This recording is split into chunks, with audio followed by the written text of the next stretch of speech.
when you make a film for a studio, they always say at some point in the life of the movie, what film is this like? What is the tone of this movie? Name another movie that has a similar tone. And no matter what you say, they'll say, oh, maybe something with a bit more fun. We need a bit more fun than that. And you name another movie and they say it has to be, but it also has to be serious. And you name another film and they say like, if it's got to appeal to boys. And, you name something else and they say, yeah, but it's got to be romantic. And I've just learned over time that whenever anyone asks that question, you just say, it's like Empire Strikes Back. The tone is Empire Strikes Back because everyone just shuts up and goes, great. I think one of my favorite shots in the film, there's so many, but I think one of my favorites is during the AT-AT attack. And it's the first time you ever see them. The guys are in the trenches in the snow and then suddenly you get a hint of something coming and it cuts to that shot. And there's these tiny little AT-ATs and they're just walking on the horizon and you can hardly make them out. And the guy puts the binoculars on and then suddenly you see the feet and he looks up.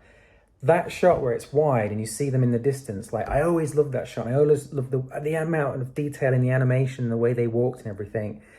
And then when we got to do Rogue One, we were allowed to obviously go to the archives and see the original. They have the original matte painting there of those AT-ATs. And they got it out. And I looked and there was like 5 little brush strokes, where the AT-ATs would be. And I remember saying to the person, well, did they composite over the top, the animation and stuff? And they were like, no, that's the shot. You go, no, but they were animated. There was like little tiny figures moving and they were like, no, that's it. And I went straight home and put on the Blu-ray and watched it and they were right. They don't even move. They're not even AT-ATs. They're just little lines. But your brain, with all the sound design and everything else that's going on, like invents all that stuff. I mean, that's kind of the magic of the original trilogy.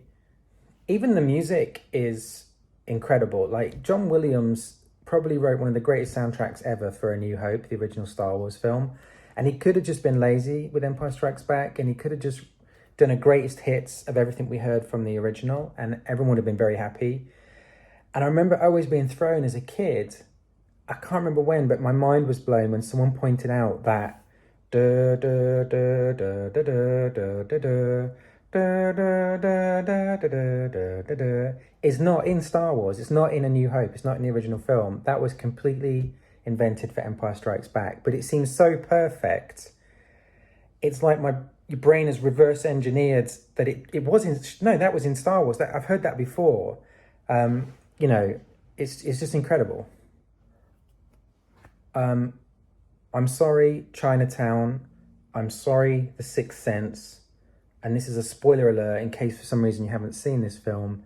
Empire Strikes Back has the greatest twist in the history of cinema. Full stop. I actually think if you were a lawyer and you had to argue in a court of law that Empire Strikes Back was the greatest movie ever made, you'd probably win. And if you didn't win, you would at least get the judge to agree that it is the greatest sequel in the history of cinema.